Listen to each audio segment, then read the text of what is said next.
What's up, Multiverse Seb here, and today we're going to play Medieval Fantasy RPG, and we finished the first volume of Wizard's Choice, and now we're going to continue to the second chapter, second volume, uh, and I think my stats already resets, and my life is already at 14 points, mana 16, gold stone 22, and moral is 0.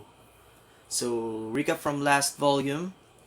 You and your longtime warrior friend Reginold have recently returned to Ring City to rest and celebrate after a successful raid on the ruined castle in Inverness. During your adventure, you rescue a young merchant's daughter by the name of Saiba, who had been kidnapped by a band of evil priests. Once inside, you rest, apply healing ointments to your wounds, and hide the majority of your loot under the floorboards of your loft. By the following evening, you are refreshed and feel stronger and more powerful than ever. You toss a handful of your gold coins into your money pouch and meet up with Saiba and Reginald at the Luring Virgin Inn for some much deserved celebration. So this happened at the end of the last volume. Here's Reginald and Saiba. We're all happy together. The three of you feast and drink and tell stories, exaggerated of course, to the in regulars and otherwise thoroughly enjoy yourselves. There is no justice, there is no law, there is only power. You quote from the first page of the book, bound in human skin, you lifted from the sacrificial altar in Inverness Castle.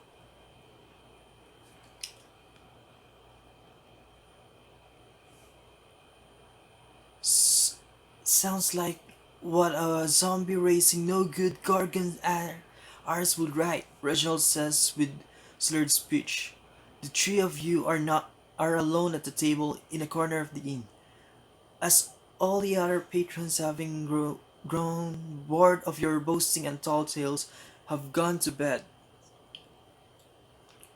You page through the book. Oh, what's this? You exclaim. This speaks of the Baroness Irulan lying with Sir Rumford of Chesterford. Evil gossip no more, Cybus says, and then takes a swig of wine. Well, the account seems rather detailed. Your voice trails off as you read further, and oh, Guildmaster Franz Fortuna has been skimming gold from the mint, melting the coins down and recasting them with more copper. Ah, I thought the coins from the money changer were light. Reginald began rummaging in his pockets. What is that? A book of dirty secrets? Saba asked, pointing at the book accusingly. I, I rather think it is. Why, this silly little book might be worth more than the rest of our loot put together, you say. The curious, a bit glassy-eyed expression on your friends' faces is the last thing you see as you black out. Suddenly, you are standing over a bed shouting, "No, Reginald, no!" as you push down on Reginald's neck, attempting to stem the flow of blood. It is no use. He is deadly still on the blood-soaked bed, and there is no pulse. "Gods, no!" You shout and run out of the room. You are now in what you recognize as a hallway of the Leering Virgin Inn. You shout for help and look back. From here, you can see bloody finger painting on the wall around Reginald. Runes in Infernal that appears to be some sort of spell used to harvest power from a soul. Oh, yeah. They're harvesting power from Reginald. There are footsteps from behind, and you turn to see a city guard and an old man approaching. "Seize that one!" The old man croaks as he points at you. "He's a murderer!" "Me? I could never!" You spatter. The old man speaks with conviction. Either he believes what says or he is an excellent liar. To top it off, there you stand with blood on your hands. This does not look good, you think. This guard lacks his size on you and unsheathes his sword. What do you do? Oh yeah, so I don't think I can run. Maybe I can charm the guard. That's a waste of mana. I don't think defending your innocence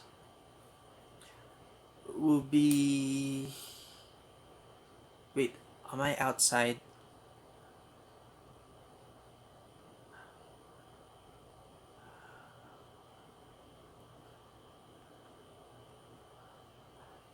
Okay, I think it's too early to use charm. Let's just run. And one mana and life decrease. I should have used... Okay, okay, it's alright. You're standing in the doorway of a murdered man with blood on your hands. Another testify against you. The guard is no more likely to run you through than listen to your side of the story. It's time to run, but where? The guard blocks your path to the stairway. Oh, that's why. I should have charmed them. You sprint down the hall as the guard shouts an order for you to stop. You try the first door on your left. Locked, of course. Residents of the inn are not likely to leave their doors unlocked. Heavy footfalls of boots grow louder. Without time for a better plan, you do something you have only seen done in tavern brawls. You run like a wild boar at the window at the end of the hallway and leap through it head first. As you pass through the window of the second story and begin to fall, you wave your hand and utter a word. Your body is suddenly caught by a magical force that slows your descent, allowing you to right yourself. You float to the ground like a feather. "Stop, devil!" comes a shout from above. Your cuts and bruises from the window are not too bad, and so you run off as fast as you can. When you are some distance from the inn, you stop to rest. What did the old fool see? You wonder to yourself. He did not see me. I would sooner cut out my tongue than murder a friend. But the man was so sincere. Could I have been bewitched? Or perhaps an illusion of me cast? You, you realize that for the moment it does not matter. By fleeing, you are the primary suspect, likely the only suspect. Medieval justice is swift and usually not well thought out. If caught, you could very well be dancing at the end of a rope by breakfast. The general alarm has been sounded. You might be able to escape the city if you run for the outer wall gate now. But what then? You know this city is far better than anywhere else, and running would only implicate you further. What do you do? I cannot turn myself in because I feel like I am going to be executed. Because, yeah, devil. Wait, what was... You realize the moment that by fleeing... Okay. Be able to escape the city if you run.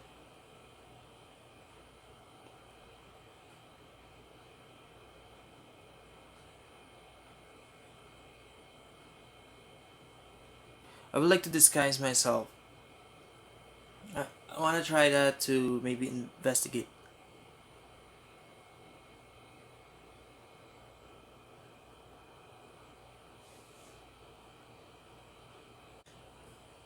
I will not leave the city until I have found Reginold's murderer. And to hide in a city, one must hide in plain sight, you think to yourself.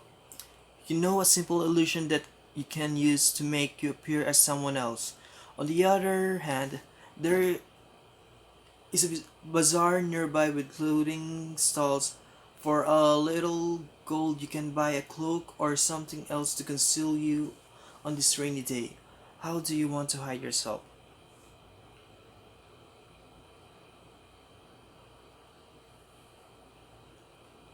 So I'll try to use illusion.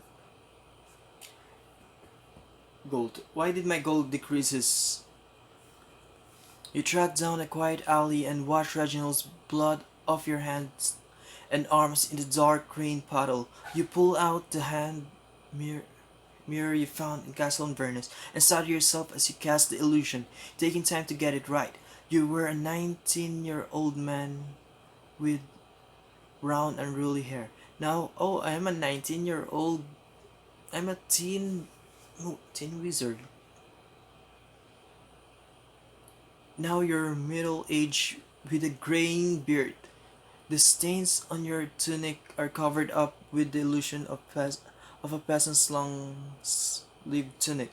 This disguise is great, but your illusion did not last long. You need to buy a more permanent disguise. Fortunately, your temporary one allows you to browse the tailor stall without any worry of being recognized. Quickly, you find a weaver's stall.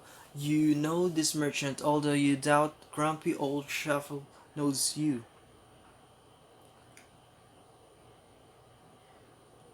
Did I did I make another wrong decision? What one gold piece for the black one, you say in a disguised raspy voice as you point to a large black cloak. Shuffle nods cheerlessly as he hands over the cloak. Although grumpy, he has a reputation as a straightforward and fair man who will not waste time haggling when proposed a good trade.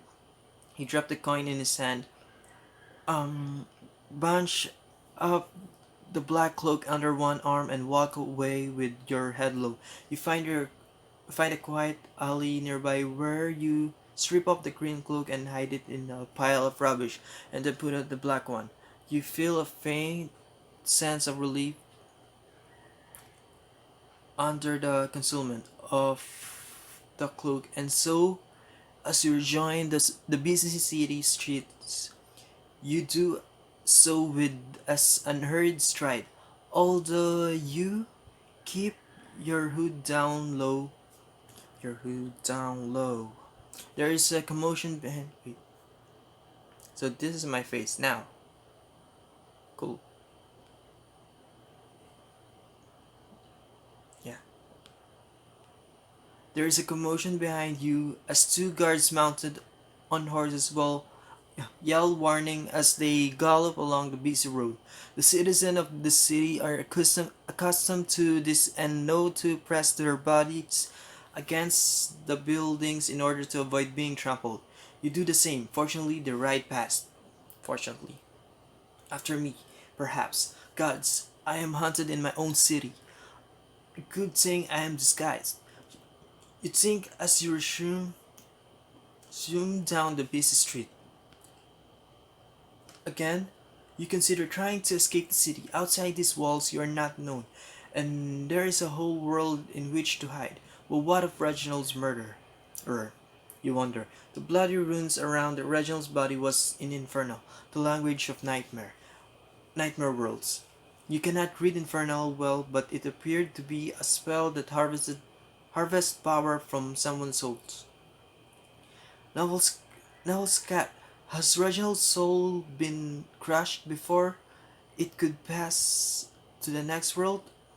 It enrages you to think that a fate worse than that, could have befallen such a good man.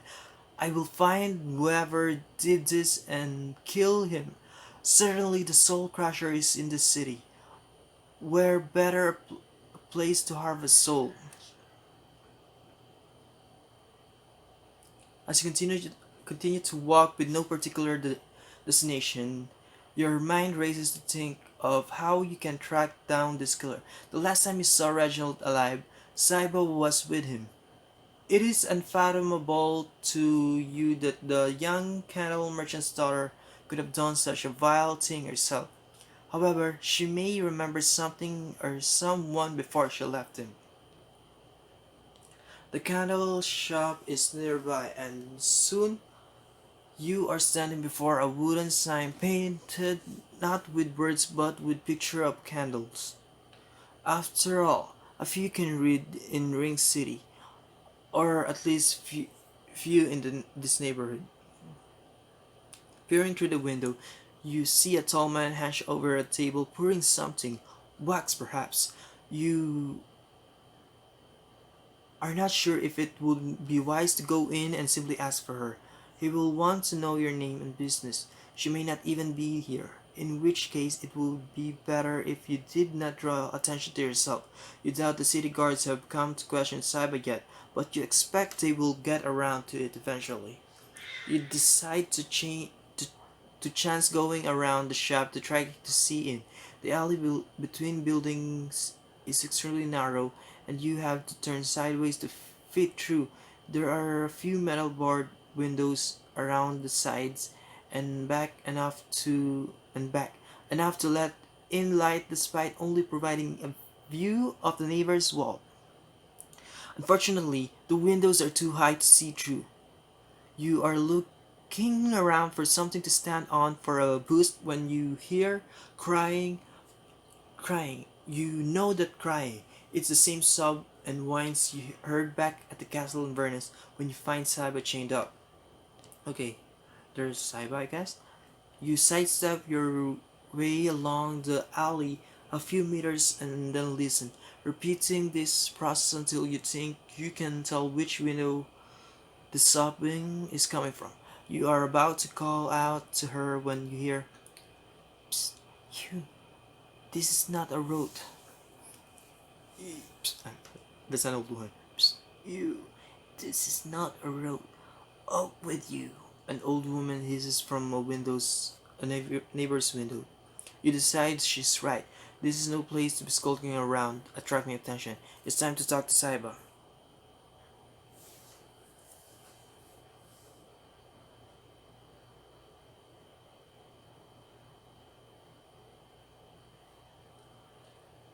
Sneak past Candlemaker. Oh yeah, another life decrease, another. Why do I keep doing this? You watch the Candlemaker through the window as stealthy as you can. You need him to leave the room so that you can sneak in. Eventually, you get your chance. You see him leave his workbench and exit through one of several side doors. You presume he is going to get supplies or relieve himself. You open the front door as quietly as you can and creep in. There is a flame hitting what you think is a large bowl of wax on the workbench and smells very nice. Just then, you hear rapid footsteps and sound of an opening door. You duck down behind a bench. From underneath the legs of the table, you see a set. You hold your breath. Suddenly, there is a cry and the feet dash around the table. You look up to see the man glaring down at you. He hits you in the head with a large pair of metal tongs. "Thief!" he yells. Stupid sub. He also hits you several more times. You scoot away from him. He advances with murderous look. Shopkeepers always have problems with tips, and so you don't quick way to dissuade him from starting up and the bidding again. With a few kisses in the air and an arcane word, you cast a charm on him. "I'm so sorry," he exclaimed. You, mu- you must have fallen on my waxy floor, and then I treat you such as this." He drops the tongs and pauses. I apologize. I've forgotten your name. It should not matter if he knows who you are. A little is remembered by those under enchantment. You pull off your hood and tell him your name. "My sister's treasure." Oh, dropping his work, he comes over and embraces you warmly. I should have. Okay, I made the worst decision. Ah, okay. He then thanks you over and over until finally you put up a hand and says, "She is a good woman, and it warms my heart to have aided her. If you please, I am anxious to see how she fares now." "Oh, yes, of course. I believe I noticed her thin shadow pass me earlier as I toiled. Perhaps she rests in her chamber." He begins walking toward the door. "No, I insist I not disturb your work. Please allow me private counsel with her. I will not be long." He smiles conspirational, conspira, conspiratorially territorially. Yes, yes, I am sure she will receive you warmly. Her chamber is the end of the hall. Following his directions, you find her door and listen. Saiba is still crying and knocks softly. Jacob, leave me be. You hear the plaintive voice. Jacob, leave me be. Leave me be. You hear the plaintive voice from inside. The door is unlocked and you slip inside. Saiba is sitting on the bed, rocking back and forth. Her hands and arms are soaked in gore. Gods! You gasp. She looks up at you, eyes swollen with tears. You! She exclaimed. All this blood. Could she be Reginald's killer? There might be more to this woman than you know. If she did kill Reginald, you may be about to die yourself. What do you do? Try to calm her. I'm over it. Whatever. I want to try to calm her. Saiba! Saiba! All is well. You say as reassuring as you can. Not well! Not well! She sobs. She sobs. Stay away! Cursed by the gods! Be calm now, you say as you study her stained arms and dress. Normally you would sit and comfort such a person, but you are afraid. As it is now, she's sitting and you have the advantage if it should come to a fight. What have I done? What have you done? She asked with wild eyes. What did we do? Do you not know, Saiba? Saiba, do you not know what you have done? You keep using her name, hoping that this will somehow suit her. I cannot remember. Reginold, do you remember the last time we saw him? At the inn. You hurt him. You are such a good man. Why did you hurt him? She asked you. I could not. Why is your dress stained so? You asked. I was running away from the inn. And then there's a voice, an awful voice in my soul. She then cups her hands and wails. I cannot remember. Soon you hear footsteps from the hall. No doubt her brother. What will he do when he sees you in here like this? What do you do? Cover her with... Let's cover her with... I just covered her with a blanket. How do I have to lose a life point? You hurry over and pull the brown blanket from her bed and wrap it around her bloody body. Just as the door opens, I heard shouting. What is the matter? The brother shouts. Oh, she's sick. She has the fever. Gods know she does not look well. Go, as you love her, find a healer, you command. Her brother looks uncertain. I will tend to her. Go. He leaves. Only then do you notice how much Saiba is trembling. You tighten your grip around her. Did you kill him? Did you kill Reginold? You ask. Saiba cries out as though in pain, squirms for a second, and then is still. You must run now, she says in a husky voice unlike her own. Run and hide, little rabbit. What is stammer? They will hang if they catch you. Do you wish to die, little rabbit? You draw your dagger, but some unseen force suddenly hurls you across the room to strike the wall. Saiba is now standing, smiling at you, menacing. Oh, this is creepy. We're back at this creepy Saiba.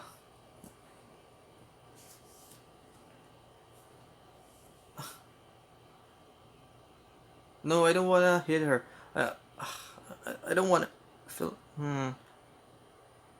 Run. You don't know what. Yeah, because I don't want to burn her. And if I question her more, I feel like I'm gonna lose another life. I just want to run.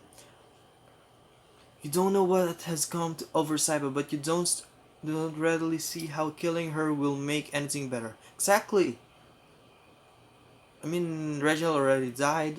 I don't want to kill another friend. At the same time, sticking around here to receive further pummeling does not seem profitable either. Best to follow Saiba's advice and run. Yep, finally making good decisions. Out of the shop and down the street you go. You eventually stop in an alley to rest and gather your thoughts. It seems evident that Saiba was possessed by something, but what and why? Was she the instrument of Reginald's murder? At home, you have expensive and rare books on the mystical and arcane. In those pages, you might lie the answers. In addition, your spell books and the majority of your gold are there. Few know where you live, as you have always kept your squad little loft a secret for fear of someone stealing your books. If I am lucky, the city guard will not know where I sleep. I may as well have a look. You may eke the track across town to your neighborhood, rather than immediately creep into the alley and climb up the climbing wall to the roof access of your loft. As you normally do, you decide instead to first walk around the block. As you pass the alley entrance, you see the flash of metal. A guard! You turn away and keep walking, your head bent low to allow your hood to shield you. Across the street, you slip into another alley and then climb up a wall you scaled many times as a boy. Carefully, you peek over the rooftop down at your apartment and the alley accessing it. There are two guards walking aside a man in a long gray robe. That is Kalak, the seer. Seers like Kalak are adept at using their crystal balls to spy, called scry, upon beings. You know that the city authority often employs seers to track down fugitives like me, you think. In Kalak's hand there is something. Your prize spellbook. Okay, he stole my spellbook. Even though the even from this distance, the red letter binding is unmistakable. One of the guards carries a sack filled with something, more of your possessions, no doubt. I have a home no longer, you realize. It is depressing that they found your valuables so quickly, considering the pains you took to disguise the secret compartment under the floorboards. Worse than losing your things is the thought of why they went through the trouble to find them and hold them off. Galak will use my book to scry upon me. Scrying spells that allow one to spy on another from a distance usually requires possession of the owner. Okay, that's why. The more dear the possession, the easier it is to track down the person the item belongs to. Galak is hardly the most powerful seer in the city. Nevertheless, he certainly will have no problem finding you if he uses your red book, given the countless hours you have spent studying it. One guard turns back down the alley in the direction of your loft. They have brought a ladder to access it. The other guard, who you now recognize as William of Dragmore from the outer circle, remains with Calaak, who is walking slowly down the street while inspecting your book. You do not know either of the men well, however, you are fairly certain that Calaak knows only div- divination, divination spells, nothing that would harm you directly. William, on the other hand, is a disciplined and skilled soldier. Despite William, you decide you must get that book back. If you don't, you'll you'll be caught soon. No, anyway, William remains close to his charge and appeals vigilant. They are nearing Baby Dragon Square, a, a busy intersection of the city. You scramble off the road and hurry after them. What do you plan?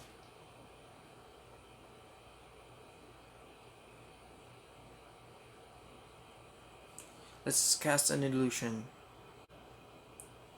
You could either cast an illusion on yourself to impersonate someone, or you could create an illusion apart from yourself, perhaps ahead of them, to distract them as you go for the book.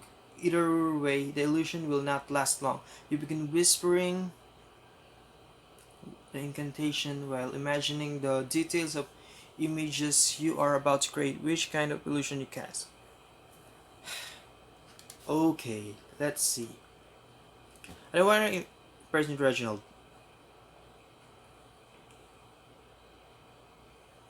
Gangs of violent thugs.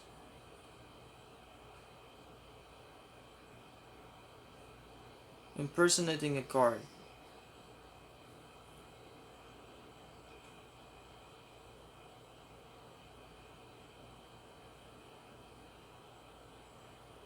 Either a guard or yeah, but I feel like he knows.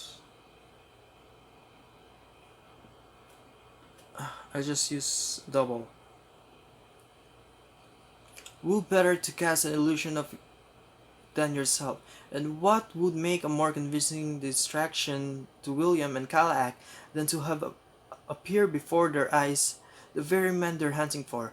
You weave your way through the dense crowd until you are close enough to make a for the book dash for the book while still blending into the crowd. Practice in your art. You need and see your hands under your cloak to trace the intricate patterns required of your spell. William shouts and Callaghan gasps as they spot you several paces ahead of them. Your illusionary face is clear under the hood of your green cloak. As you had expected, William charges after your fleeing illusion as Callaghan, who is no good in a fight, stares after him. You dash up and snatch the book from Callaghan and then grab for the bag of your other belongings. Two of them! Callaghan screams. William, sword drawn, turns back and sees you. Stop! He shouts. Seeing cold steel convinces you to give up on the bag and just run. Yeah, let's just run. Wait, did we at least get the book? William shouts again and struggles through a throng of people to catch up, but you have a good head start and, unlike William, wear no armor. It is not long before you have lost him in the evening food traffic. As you hunch over, panting to catch your breath, you consider your next move. It will not take them long to realize what just happened, if they have not already. At least by denying Calaak the Seer your most dear possession, it will take him longer to find you. Nevertheless, he will still eventually locate your soul's energy. He still has the rest of your possession. Oh, and although your soul's imprint on those items is more dispersed than on your spellbook, he will still have enough to eventually track you. And we have a spellbook. Now, maybe we can use better magic. I'm not the only fugitive in this city. There must be a way to thwart the Seers, you think. Although known as adventurous and even reckless at times, you have always been more or less law-abiding. You know little about how the underground of Ring City functions. Perhaps now would be a good time to learn more. There's only one person you know who might help you, a girl you grew up with, named Mala. She is a woman now working in a brothel in one of the seediest districts of the city. She is no criminal herself. However, as a girl, she was always inquisitive and talkative, given the reputation of her neighborhood. You are certain she will know an outlaw or two. No matter what, you feel you must do something to keep hidden. What do you do? I don't think I can kill I don't. I don't think I can go back to kill Kalak. Uh, Malak. Yeah, cause he has basically has a bodyguard. Let's just attempt to talk to Mala. It disturbs you that the thought of murdering Kalak even crossed your mind. He is merely carrying out his duty. Not only would such a move make you a real murderer, the killing would be senseless. Yeah, basically. After all, they would only hire another seer to find you, likely more powerful one. Unfortunately, talking to Mala will not be a trivial task either. You will have to get through the wall between the middle ring where you are now to the outer ring where Mala's brothel is. Now might be a good time to tell you a bit more about the city you grew up in. Ring City is named because it consists of three circular walls inside one another. Just like the one in Attack Attack on Titan. Attack on Titan, rather. Three rings.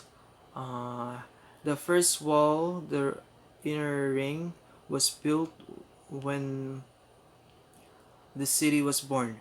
Back then, the city, a town really, was commonly known as Hell's Gate. The wall was built to defend her residents from the brutal giant of Landas. Ooh, just like Attack on Titan, who live in the forests and mountains nearby.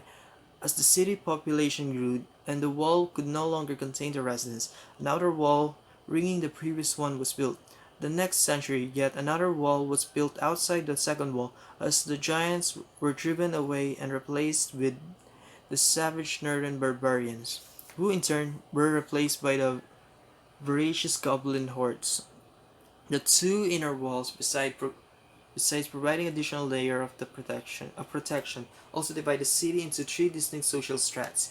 The inner city, the smallest by far, is reserved for nobility and their servants, just like Attack on Titan.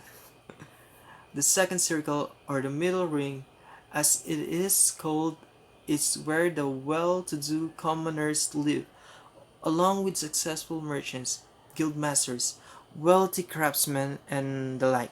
Finally, the outer city, the largest of the three, is for the rest. Many of the men in the outer city are miners who toil in the gold and silver mines of nearby mountains. To ensure the city's citizens do not frequent rings outside their status without good cause. All the inner walls have gates which are monitored by guards.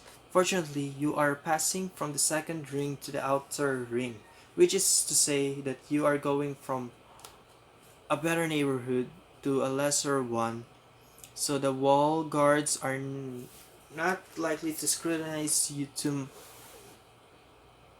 much. After all, they can presume you are a good citizen to have come from the second ring, and if you want to slam about in the outer ring, that's your business.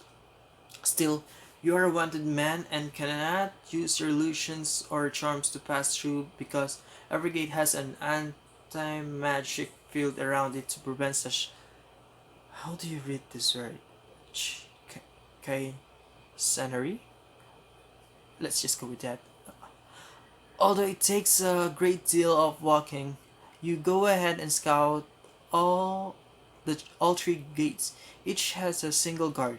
You know all of them. Reginold was once a guard himself, so through him you know most city guards, at least by reputation. The first guard is manned by Flosson, an honest and dedicated man who is an old friend of yours. The second is manned by Ton. Reginald hated Tom because he believed he was dishonest and corrupt. On the other hand, Tom might be someone you could bribe. The third gate is manned by Salafas, who is neither noble nor corrupt, but merely incompetent. Ha!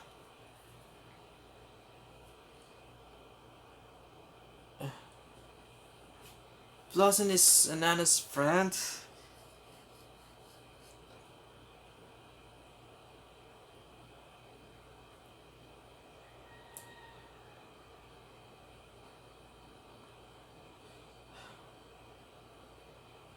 But Ton hated Reginold and he would think that I killed Reginold.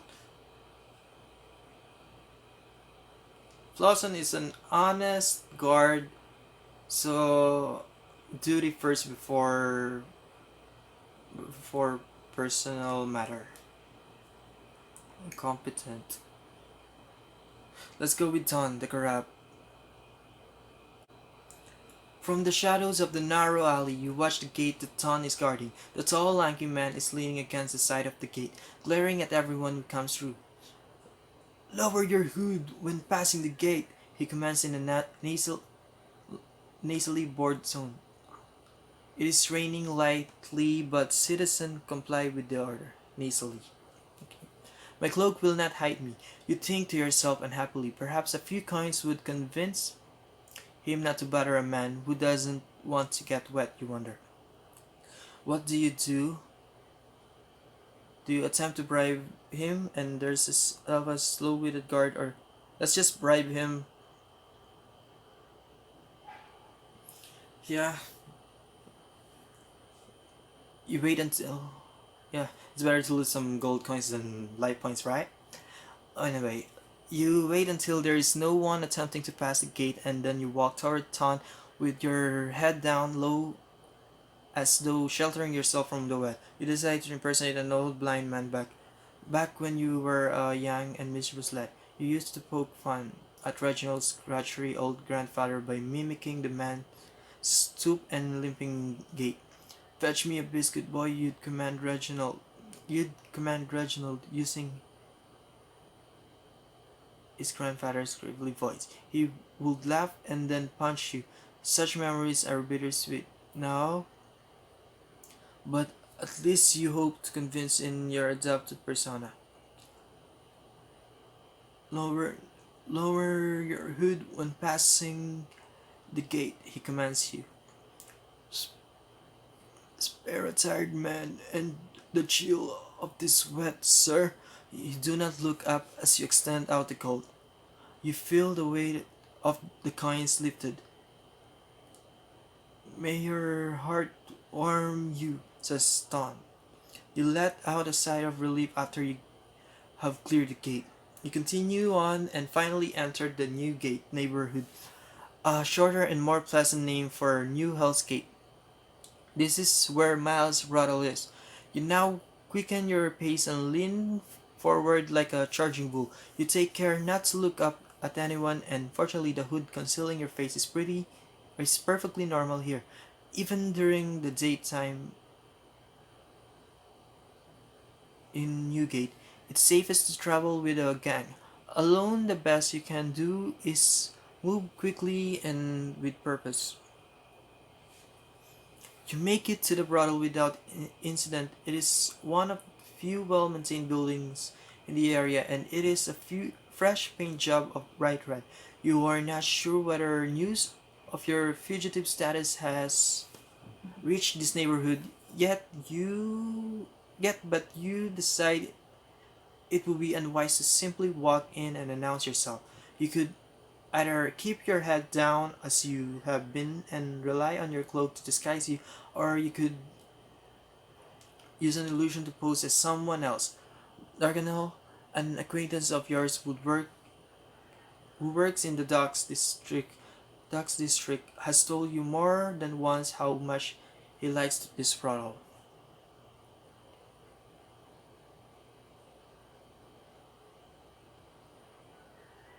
Mm, just pose as Darkanel. Okay, fine. Losing gold. There's a light shimmering before your eyes as the illusion takes effect. Like the outside, the interior is brightly painted.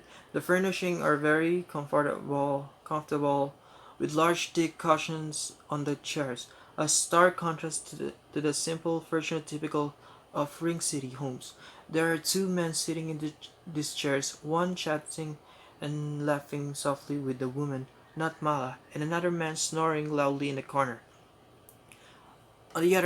On one end of the room is a table with a large wash bowl and wine bottle. Behind the table is a bald man who watches as you approach.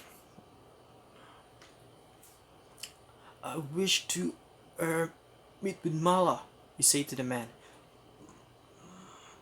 Mala? Not Aliana? He asked with a weary smile. Obviously, he recognizes you as Starkanel. You shake your head awkwardly, and eventually the two of you settle on 2 golds. 2 golds. After which you are ushered to sit. Despite the plush chair, you wait, 2 gold? But I lost 4.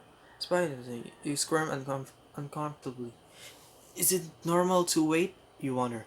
Could the city guard be on the way? You tell yourself you are being paranoid and that Mala is simply with another customer. Just then, the illusion begins to flicker. Drat!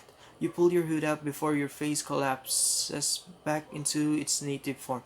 There you sit staring at the floor for what seems like forever.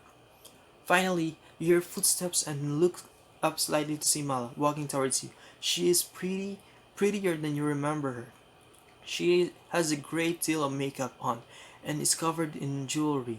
Her jade earrings click as she strides toward you with a smile. You bow and meet her halfway while motioning toward the open door behind her. She gets the hint and leads you out of the waiting room through a series of halls and stairs to a long room with beds partitioned off from one another by thin drapes. There is movement and voices throughout the room. Somewhere more private? You ask. There is no 2 gold extra for a room. You pull out 2 gold. Ah, okay. That's where the other 2 gold coins went. Which she takes and nods. She leads you up another flight of stairs and knocks on a door. There is yelling followed by hushed voices. You see the blur of a man and a woman quickly vacating the room. Shy and generous. I like that. Shy and generous. I like that. Mala says when you are in the bedroom alone. You are quiet as you think of what to say. Her eyes shift nervously and she points at your cloak. We're not going to want that on. What do you do? Let's just reveal ourselves. Mala's eyes widen as you remove your hood. She then hugs you and commences to bombard you with questions. The two of you laugh as you trade a few stories from your shared childhood past. Okay, and what of you then? She asked. I heard I heard tale that you and Reginold had been off hunting goblins or some other such recklessness. Reginold, he is he's dead, murdered. Mala gasps and sits down on the bed. Some believed I murdered him. By the gods, I did not. I could not. Mala shakes her head. Impossible. He was a brother to you. Indeed. Nevertheless, now I am. Indeed. Nevertheless, now I am hunted like a rabid beast, and I need your help. Only information. Mala looks at you uncertainly. They use a seer to track. They use a seer to track me. I need protection from this. There are men in worlds and who have such protection. Else they would have hung long ago. I thought perhaps I might know such man. Mala finishes your sentence. She in silent for a moment. Such information is. I want to help you, only perhaps someone else could. She stammers. You must understand that such men would do awful things to me if they learned I spoke of them. And these are dark times. Some of the priests say that a great evil has been awakened, and now stalks our streets, conspiring with other rotten souls growing stronger. Mala has not survived in Newgate this long by blubbing about her criminal acquaintances. You believe you will have to do something to convince her. I don't have much gold. Let's. I don't want to threaten her either. Let's see. Uh, let's use that later. Let's just charm her. You and Mala have always been friends, and so charming her will not require as much mana as usual. You blow kisses into the air, speak the arcane word, and point to her. You know the spell works when she suddenly embraces you, squeezing hard and weeping for joy. You try to get her to tell you how to go about protecting yourself from the seers, but she continues to weep and gives you wet kisses while murmuring about the old times. Old times, the best times. Finally, you get her on track. As a wizard, you must know that only magic can protect you from Scryer's crystal ball. There are charms ordinary looking items such as wait. There are charms ordinary looking items such as brass bracelets or even a golden tooth that ward those who do not wish to be found. Do you know where I could buy such a charm? You ask. I do not know who sells such things. I only know of a man who wears one. And that man is, you ask. Mala hesitates for a moment. He is known as Gorgon, although I assure you he's human. Her eyes lower as she says this. He has boasted to me of, of his worded charm, a worthless looking copper ring on his right hand.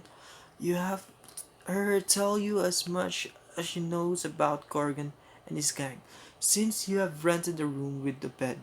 This might be a good place to rest and regain some measure of your strength.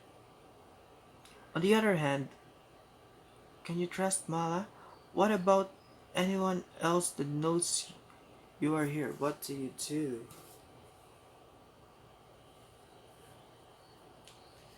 Ah,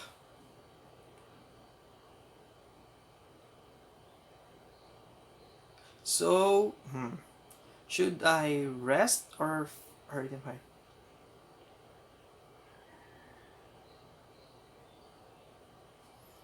Let's just rest.